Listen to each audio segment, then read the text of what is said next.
प्रिय श्रोते हो, विकास बलवंत शुक्लचा नमस्कार. आपण ऐकत आहोत भारतातल्या पहिल्या प्रज्ञाचक्षू IAS अधिकारी झालेल्या कृष्णगोपाल तिवारी यांनी लिहिलेलं फिटे अंधाराचे जाळे हे पुस्तक. आज या पुस्तकाची शेवटची 2 प्रकरणं आपण ऐकणार आहोत. प्रकरण 12 आणि 13. शीर्षक आहे परिस्थितीने मला घडवलं आणि P3D5.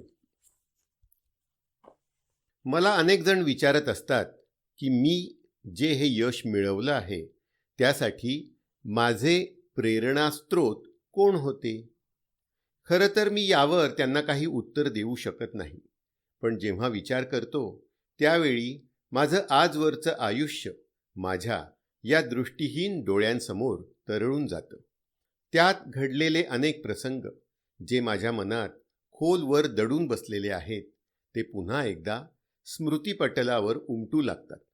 मला प्रामाणिकपणे वाटतं की त्या क्षणांनी, त्या प्रसंगांनीच मला घडवलं आहे आणि त्या प्रसंगांना घडवलंय परिस्थितीने. म्हणूनच माझं कोणीही प्रेरणास्त्रोत असेल तर ती आहे माझ्या वाट्याला आलेली परिस्थिती. परिस्थितीनेच मला वाईट प्रसंगांना विसरायला शिकवलं. लोकांच्या तिरक्या बोलण्याला मनावर न घेता, त्यावर कोणतीही आक्रस्ताळी प्रतिक्रिया न देता शांतपणे पण जिद्दीने पुढे जायला शिकवलं. हिंसेला हिंसेने प्रत्युत्तर न देता विचलित करणाऱ्या प्रसंगांनाही धैर्याने सामोरं जायला शिकवलं. असाच एक प्रसंग मला आठवतो. मी दिल्लीला सिव्हिल सर्व्हिसेसची तयारी करत होतो. माझा बहुतेक अभ्यास हा मित्रांनी रेकॉर्ड करून दिलेल्या कॅसेट्समधून व्हायचा. रेकॉर्डरचा आवाज क्लिअर नसल्यामुळे बहुतेक वेळा मला आवाज मोठा करून ऐकावं लागे. माझ्यासमोरच यादवजी नावाचे एक सिनियर राहत. त्यांनी काही दिवसापूर्वी मला रेकॉर्डिंगला स्वतःच मदत केली होती. तेच आता माझ्या टेप रेकॉर्डरचा आवाज वाढला की प्रचंड चिडचिड करत, बऱ्याचदा मला ओरडून आवाज कमी करायला सांगत. त्यांना त्रास होत असेल म्हणून मी लगेच आवाज कमी करून टेप रेकॉर्डर अगदी कानाला लावून ऐकण्याचा प्रयत्न करत असे. खरं तर माझ्या टेपचा आवाज एखाद्याला त्रासदायक ठरू शकेल इतका मोठा कधीच नसायचा. पण कदाचित सातत्याने येणाऱ्या अपयशाने यादवजी चिडचिडे झाले असावेत. एके दिवशी असाच टेप लावून मी अभ्यास करत होतो. तेवढ्यात ते आले आणि त्यांनी जोराने माझ्या दरवाजाला लाथ मारली आणि पुन्हा तुझ्या टेपचा आवाज माझ्या कानावर पडला तर याद राख अशी धमकीच दिली. मला कळेच ना अचानक त्यांना काय झालं ते. त्यांच्या या वागण्याला प्रत्युत्तर कसं द्यावं हेही मला कळत नव्हतं. कारण ते काही माझे शत्रू नव्हते. म्हणून मी त्यावर कोणतीही प्रतिक्रिया न देता गप्प राहिलो. योग्य ठिकाणी संयम राखल्याने आपण आतून कणखर होत जातो हे मला कळत होतं. त्याच नैराश्यात काही दिवसांनी त्यांनी ती रूमसुद्धा सोडली. लवकरच दुसरीकडे मलाही थोडीशी बरी रूम मिळाली. तोपर्यंत मी 2दा मुख्य परीक्षा पास होऊन मुलाखत देऊन आलो होतो. एके दिवशी मी रूमवर टेप लावून अभ्यास करत असताना अचानक यादवजी माझ्या रूमवर आले आणि माझे पाय धरून मोठमोठ्याने रडायला लागले. मला काहीच कळत नव्हतं. तरीही मी त्यांची समजूत काढण्याचा प्रयत्न करू लागलो. यार मला माफ कर. मी त्यावेळी नाहक तुला त्रास दिला. माझ्या अपयशाचा राग मी तुझ्यावर काढत होतो. मला खरोखर माफ कर. ते अजूनही माझे पाय धरून रडतच होते. अरे यादवजी, मी तर ते केव्हाच विसरूनही गेलोय. उलट तुम्हीच त्या वाईट प्रसंगाची आठवण मनात ठेवून स्वतःला नाहक त्रास करून घेतात. त्यांनी मला केलेल्या मदतीचं स्मरण करून देत त्यांना समजावण्याचा प्रयत्न केला. बऱ्याच प्रयत्नानंतर यादवजी शांत झाले. पुन्हा एकदा माझी माफी मागून ते निघून गेले. त्यानंतर मात्र अनेकदा त्यांनी मला पुन्हा पूर्वीसारखी मदत केली. असे प्रसंग आपल्याला वारंवार संयमाच्या ताकदीची कल्पना आणून देतात. त्या दिवशी जर मी तावातावाने त्यांना प्रत्युत्तर दिलं असतं तर आम्ही कायमचे शत्रू होऊन बसलो असतो. असे प्रसंग सर्वांच्याच आयुष्यात येतात. त्याचवेळी आपण त्यांना कसं सामोरं जातो त्यावर सुद्धा कधीकधी आपलं भविष्य आधारलेलं असतं. मित्रांच्या साध्या भांडणाचं रूपांतर हाणामारीत होऊन त्यात एखाद्याला जीवसुद्धा गमवावा लागल्याची अनेक उदाहरणं मी पाहिली आणि वाचली आहेत. अशा भांडणात एकाचा जीव जातो तर दुसऱ्याचं भविष्य उद्ध्वस्त होतं. कुणाच्याही हाती काहीच लागत नाही. आणि हे सारं का? तर केवळ स्वतःचा खोटा अहंकार जपण्यासाठी. सुदैवाने दुसऱ्याने केलेल्या अपमानाने मी स्वतःच्या मनात कधीच लहान होऊ दिलं नाही. मी काय आहे, माझ्या क्षमता काय आहेत हे ठरवण्याचा अधिकार मी नम्रपणे नेहमी स्वतःकडे ठेवला. त्यामुळे आजूबाजूची माणसं मला काय म्हणतात याचा माझ्यावर फारसा फरक पडत नसे आणि अजूनही पडत नाही. दुसरी गोष्ट अशी की माझी परिस्थिती फार वाईट आहे असंही मला कधी वाटलं नाही. आजही वाटत नाही. माझे डोळे खराब होते, मला नीट दिसत नव्हतं, माझ्या घरी दारिद्र्य होतं. या गोष्टींचा बाऊ करावा असंही मला कधीच वाटलं नाही. एक डोळ्यांची समस्या सोडली तर माझ्या भोवताली माझ्यासारखीच माणसं होती. त्यांचं जगणं कमी अधिक फरकाने माझ्याशी मिळतं जुळतं होतं. त्यामुळे माझी परिस्थिती खूपच वाईट आहे असं मला कधीच जाणवलं नाही. नंतर जसा मी पुढे शिकत गेलो तसा मला विश्वास वाटू लागला की डोळ्यांच्या कारणाने आपण किमान शैक्षणिक बाबतीत तरी नक्कीच मागे पडणार नाही. आजही मी माझी सगळी कामं सर्वसामान्य माणसांसारखी करण्याचा प्रयत्न करत असतो. मला मनापासून असं वाटतं की जेव्हा आपण आपल्या परिस्थितीमुळे स्वतःचीच कीव करायला लागतो तेव्हाच आपण आपला आत्मसन्मान गमावून बसतो. आज जर मी माझ्या डोळ्यांमुळे स्वतःची कीव करत बसलो, कारणं देत बसलो, तर माझ्यावर जिल्हाधिकारी म्हणून जी जबाबदारी आहे ती मी चांगल्या रीतीने पार पाडू शकणार नाही. कारण मलाही तीच कामं करायची आहेत जी चांगली दृष्टी असलेला एक अधिकारी करतो. त्यामुळे माझ्या कामाचा दर्जा कसा वाढवता येईल याकडेच मी सतत लक्ष देतो. मला नाकारण्यात आलेलं IASचं पद मिळवण्यासाठी मी अन्य उमेदवारांसोबत कोर्टात जावं असा सल्ला ज्यांनी दिला ते माझ्या भरवशावर राहिले नाहीत. त्यांनी आणखी काही लोकांना जमवलं आणि ते कोर्टात गेले. केंद्र सरकारच्या नोकरी संदर्भात अशा केसेसचा खटला सेंट्रल ॲडमिनिस्ट्रेटिव्ह ट्रिब्युनल म्हणजे कॅट मध्ये ऐकला जायचा. त्यावेळी रणवीर सिंग नावाचे एक गृहस्थ होते. UPSC रँकिंगमध्ये अपंगांमध्ये ते 5व्या क्रमांकावर होते. खरं तर कोर्टात जायचा विचार सर्वप्रथम त्यांच्याच मनात आला होता, पण कॅटमध्ये त्यांच्या विरोधात निकाल लागला. त्यानंतर त्यांनी हायकोर्टात अपील केलं. इथे मात्र हायकोर्टाने त्यांच्या बाजूने निकाल देत सरकारला त्यांना त्यांच्या हक्काचं पद देण्याचा आदेश दिला. पण यावेळी शासनाने सर्वोच्च न्यायालयात उच्च न्यायालयाच्या निकालाविरुद्ध अपील केलं. मात्र सर्वोच्च न्यायालयाने सुद्धा रणवीरजींच्या बाजूनेच निकाल दिला. त्यानंतरही शासन निकालाविरुद्ध वेगवेगळ्या विभागात जात राहिलं. कोर्टात जाण्याच्या या घटनेची सुरुवात 2008 मध्ये झाली होती. त्यावेळी मी मात्र कोर्टात न जाता आपल्या पद्धतीने पुढच्या परीक्षेची तयारी करत राहिलो आणि 2009 मध्ये माझी प्रशिक्षणासाठी निवडसुद्धा झाली. पण रणवीर सिंगजींनी जी केस 2008 मध्ये टाकली होती त्याचा निकाल 2011 मध्ये लागला. त्यावेळी मी बेरसियामध्ये SDM होतो. 2011 मध्ये शासनाने रणवीर सिंग यांना IASचं पद दिलं. त्यावेळी अपंगांमध्ये त्यांची रँक 5वी होती.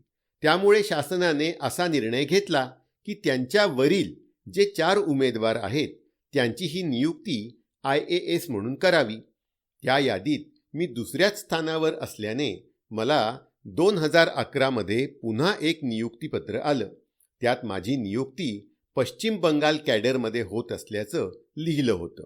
मी मात्र पश्चिम बंगालमध्ये जाण्यास फारसा उत्सुक नव्हतो. पण माझ्या वरिष्ठांनी मला सांगितलं की मी ही संधी सोडू नये, कारण त्यामुळे माझ्या वरिष्ठतेमध्ये वाढ होणार होती. म्हणून मग मी शासनाला पत्र लिहिलं की त्यांच्या निर्णय घेण्याच्या दिरंगाईमुळे मला 1 वर्ष प्रचंड दगदग सहन करावी लागली. खूप मानसिक त्रासही झाला. म्हणून जर शासनाला आता माझी नियुक्ती करायचीच असेल तर त्यांनी माझं मध्य प्रदेश हे कॅडर न बदलता मला वरिष्ठता बहाल करावी. पण शासनाने मात्र माझी विनंती मान्य केली नाही. त्यांनी निर्वाळा दिला की मला त्यांचा निर्णय मान्य नसल्याने माझ्या वर्तमान पदावरच कुठल्याही बढतीशिवाय राहू द्यावं. मी सुद्धा त्यावर फारसा आक्षेप घेतला नाही. माझ्या वरिष्ठांनी मला कॅटमध्ये जायचा सल्ला दिला. त्यासाठी त्यांनी मला त्यांचा पूर्ण पाठिंबा देण्याचं आश्वासन सुद्धा दिलं. पण मला ते योग्य न वाटल्याने आहोत त्या ठिकाणीच चांगलं काम करत पुढे जाण्याचा निर्णय घेतला. अशा पद्धतीने IAS पदासाठी माझी 2दा निवड झाली होती. सहसा कोणाला 2दा IAS मिळत नाही, कारण IAS आणि IFS या 2 पदांसाठी जर तुमचं सिलेक्शन झालं तर तुम्ही दुसऱ्या पदासाठी पुन्हा परीक्षा देऊ शकत नाही. पण जर तुम्ही IPS आहात तर IAS साठी परीक्षा देऊ शकता. पण माझ्या बाबतीत असं घडलं खरं, मात्र तो एक तांत्रिक दोष होता. या घटनेने मला पुन्हा एकदा माझ्या क्षमतांबद्दल माझा आत्मविश्वास वाढवण्यास मदत केली.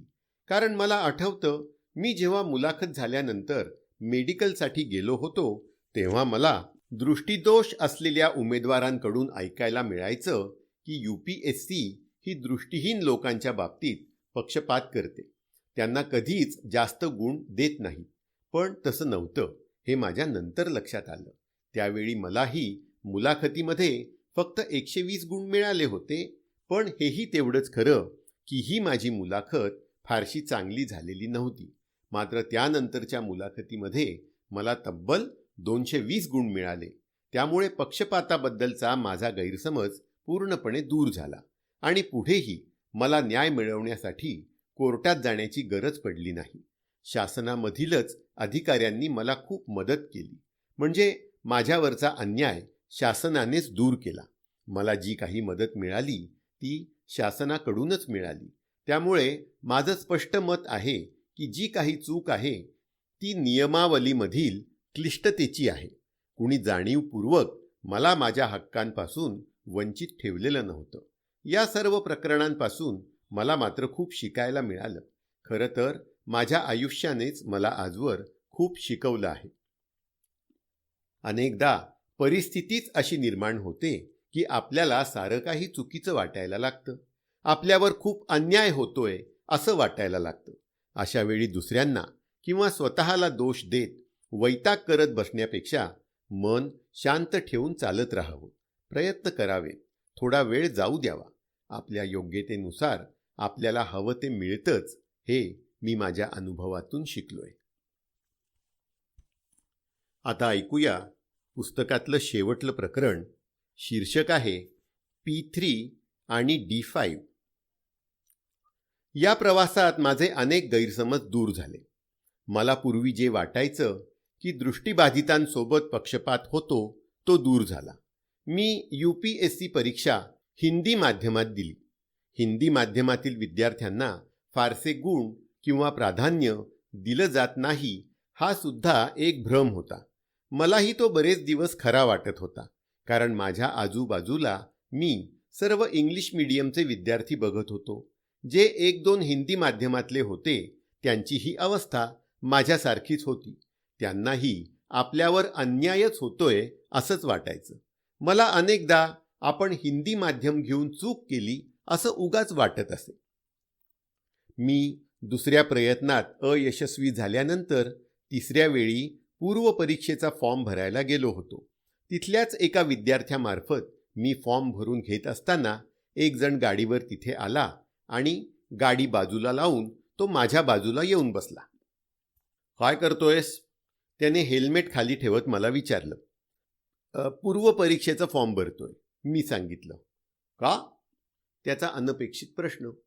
परीक्षा पास व्हायची असेल तर आधी परीक्षा द्यावी लागेल ना, त्यासाठीच फॉर्म भरतोय. मी थोडं त्रासिकपणे उत्तर दिलं. काही उपयोग नाही फॉर्म भरण्याचा. त्याची भविष्यवाणी सुरूच होती. का बरं उपयोग नाही? मला प्रश्न पडला म्हणून विचारलं. अरे, आता सर्वत्र भ्रष्टाचार माजलाय. सर्व पदांसाठी आधीच सेटिंग झालेलं आहे. ही परीक्षा वगैरे तर फक्त दिखावा आहे. मला विचार, आजपर्यंत मी किती परीक्षा दिल्या ते. मी तुला सांगतो, काही एक उपयोग नाही फॉर्म भरण्याचा. पण सुदैवाने मी फॉर्म भरला आणि त्याहून मोठं सुदैव म्हणजे त्याने सांगितलं तसं भ्रष्टाचार वगैरे बोकाळल्याचा वाईट अनुभव मला काही आला नाही. बहुतेक अधिकारी अतिशय प्रामाणिक आणि जबाबदारीने काम करणारे होते. तसं नसतं तर माझ्यासारख्या गरीब आणि नेत्रहीनाला IAS सारखं पद मिळणं या जन्मात तरी शक्य झालं नसतं. म्हणून मी स्पर्धा परीक्षांची तयारी करणाऱ्या प्रत्येक विद्यार्थ्याला सांगू इच्छितो की अनेक जण आपलं अपयश लपवण्यासाठी किंवा त्यांचं नैराश्य झटकण्यासाठी व्यवस्थेला दोष देण्याचा प्रयत्न करतात. पण नेहमी लक्षात ठेवा की हे त्यांचे स्वतःचे विचार आहेत. वस्तुस्थिती त्याहून फार निराळी आहे. UPSC परीक्षांसाठी अभ्यास करताना मला आणखी एक गोष्ट लक्षात आली. ती म्हणजे कोणत्या तरी एका बाबतीत परिपूर्ण आणि इतर बाबतीत कमकुवत असणं या परीक्षांसाठी घातक ठरू शकतं. तुम्ही सर्वच बाबतीत परिपूर्ण जरी नसला तरी संतुलित मात्र नक्कीच असायला हवं. तुम्ही केवळ अभ्यासात चांगले असून भागत नाही, तर तुमची निर्णय क्षमतासुद्धा तेवढीच परिणामकारक असली पाहिजे. त्यामुळे या परीक्षांचा अभ्यास करताना आपल्या व्यक्तिमत्वावर सुद्धा तेवढंच जास्त लक्ष केंद्रित केलं पाहिजे. प्लॅनिंग, प्रॅक्टिस आणि परफॉर्मन्स या त्रिसूत्रीवर काम करत गेल्यास यश मिळवणं मग तेवढंसं कठीण राहत नाही. मी माझ्या अभ्यासात यापैकी कोणत्याही एका गोष्टीवर लक्ष केंद्रित न करता तिन्ही गोष्टींवर सारख्या प्रमाणात मेहनत घेतली. सर्वप्रथम प्लॅनिंग केलं. यामध्ये कोणत्या विषयाचा अभ्यास किती दिवस करायचा, त्यासाठी कोणती पुस्तकं वाचायची हे ठरवलं. पुस्तकातील हवा असलेला भाग रेकॉर्ड करून घेतला आणि अभ्यासाचं प्लॅनिंग याप्रमाणे केलं की ठराविक कालावधीनंतर तो भाग पुन्हा पुन्हा रिवाईज होत राहील. यामुळे त्या विषयाचा माझा अभ्यास पक्का झाला. त्यानंतर येते प्रॅक्टिस. प्लॅनिंगच्या जोडीला प्रॅक्टिस नसेल तर प्लॅनिंगला मुळीच महत्त्व उरत नाही. प्रॅक्टिस विरहित प्लॅनिंग म्हणजे दिवा स्वप्न बघणं होय. मी अनेक विद्यार्थ्यांना असं करताना पाहिलं आहे आणि नंतर निराशेच्या गर्तेत बुडताना देखील पाहिलं आहे. प्रॅक्टिसमुळेच आपल्याला परफॉर्मन्सचा आत्मविश्वास मिळतो. प्लॅनिंग, प्रॅक्टिस आणि परफॉर्मन्स या प्राथमिक गोष्टी झाल्या. त्यानंतर संपूर्ण यश मिळवायचं असेल तर गरज आहे ती मानसिक तयारीची आणि त्यासाठी गरज आहे ती 5Dची. त्यापैकी पहिला D म्हणजे ड्रीम. डोळ्यात स्वप्न असल्याशिवाय ते सत्यात उतरवण्यासाठी प्रयत्न करता येत नाही. पण हे स्वप्न सत्याशी निगडीत असावं. तसं नसल्यास ते स्वप्न आयुष्यभर स्वप्नच राहतं. मी कधीच IAS होण्याचं स्वप्न पाहिलं नव्हतं. मी केवळ एवढंच स्वप्न पाहिलं होतं की मी कामचोर होणार नाही. या स्वप्नाचा पाठलाग करताना मी सातत्याने मेहनत करत गेलो आणि आज इथवर येऊन पोचलो. मी मनातल्या मनात ठरवत असे की सकाळपासून संध्याकाळपर्यंत मला काम करायचंच आहे. ते काम कोणतंही असो, मी पूर्ण निष्ठा आणि इमानदारीने करणार आहे. माझं लहानपण इतक्या अभावात गेलेलं आहे की माझ्यासारख्या व्यक्तीला आनंदाने जगण्यासाठी खूप संघर्ष करावा लागणार याची मला आधीच कल्पना आली होती. त्यामुळे मी स्वतःला कोणत्या तरी कामात परफेक्ट बनवण्याचा प्रयत्न करत होतो, कारण तोच माझ्या प्रगतीचा एकमेव मार्ग होता. तोच मार्ग मला नंतर कलेक्टर या पदापर्यंत घेऊन गेला. ड्रीम नंतरचा दुसरा D म्हणजे डिझायर. इच्छाशक्तीच्या बळावरच आपण पाहिलेलं स्वप्न सत्यात आणता येतं. आपलं स्वप्न कोणतंही असो, मार्ग कितीही कठीण असो, इच्छाशक्ती प्रबळ असेल तर स्वप्न प्रत्यक्षात साकारतंच. त्यानंतरचा D म्हणजे डिटर्मिनेशन. मनाची पूर्ण तयारी असली की स्वप्न बघण्याचं, ते उराशी बाळगण्याचं आणि ते पूर्ण करण्यासाठी धडपडण्याचं धैर्य मिळतं. त्यानंतरचा D म्हणजे डेडिकेशन म्हणजेच समर्पण. आपण जे काही करतो त्यामध्ये स्वतःला झोकून देण्याची वृत्ती, समर्पित प्रयत्नांची सोबत असली की स्वप्नांचं लक्ष लवकर गाठता येतं. आणि शेवटचा पण सर्वात महत्त्वाचा डी म्हणजे डिसिप्लिन. जीवनात आणि जगण्यात अनुशासन नसलं तर आयुष्य विस्कळीत व्हायला वेळ लागत नाही. त्यामुळे कोणतंही ध्येय गाठायचं असेल तर अनुशासनाच्या ठराविक आणि साचेबद्ध वाटेवरून चाललंच पाहिजे. स्वयंशिस्त असली की प्रत्येक गोष्ट वेळच्या वेळी होते. एकदा का या 5 डींना आपण सोबत घेतलं की मग आपल्याला हवं असलेलं लक्ष, मग ते कितीही कठीण असो, ते भेदणं अशक्य राहत नाही. मी हे सांगतोय कारण मी स्वतः या अनुभवातून गेलेलो आहे. मी वर सांगितलेल्या 3 पी आणि 5 डी यांचा जीवनात अंगीकार केला. त्यानुसार वागायला लागलो. माझं अंधारात असलेलं आयुष्य उजळायला लागलं. प्रत्येक विद्यार्थ्याला मी हे 2 फॉर्म्युला फॉलो करण्याचा सल्ला देईन आणि त्यामुळे मिळणाऱ्या निकालाची हमीसुद्धा देईन. मी अभ्यास करताना निरनिराळ्या स्पर्धा परीक्षा मासिकांचा अभ्यास करत असे. प्रत्येक महिन्यात येणाऱ्या मासिकातील महत्त्वपूर्ण भाग मी मला दिसू शकेल अशा पद्धतीने रेखांकित करून ठेवत असे. आणि दुसऱ्या महिन्यातलं दुसरं मासिक आलं की सर्वप्रथम आधीच्या महिन्यात रेखांकित केलेल्या भागाची उजळणी करूनच चालू महिन्याच्या मासिकाचा अभ्यास करत असे. याप्रमाणेच वर्षभर अभ्यास केल्याने पहिल्या महिन्यातील मासिकाची तब्बल 12 वेळा उजळणी झालेली असायची आणि चालू महिन्यातलं मासिक नुकतंच वाचलेलं असल्यामुळे ते विसरण्याचा प्रश्न उरत नसे. ही पद्धत मी स्वतः विकसित केली होती. वेगवेगळ्या विषयांचा सुद्धा मी याच पद्धतीने अभ्यास केला.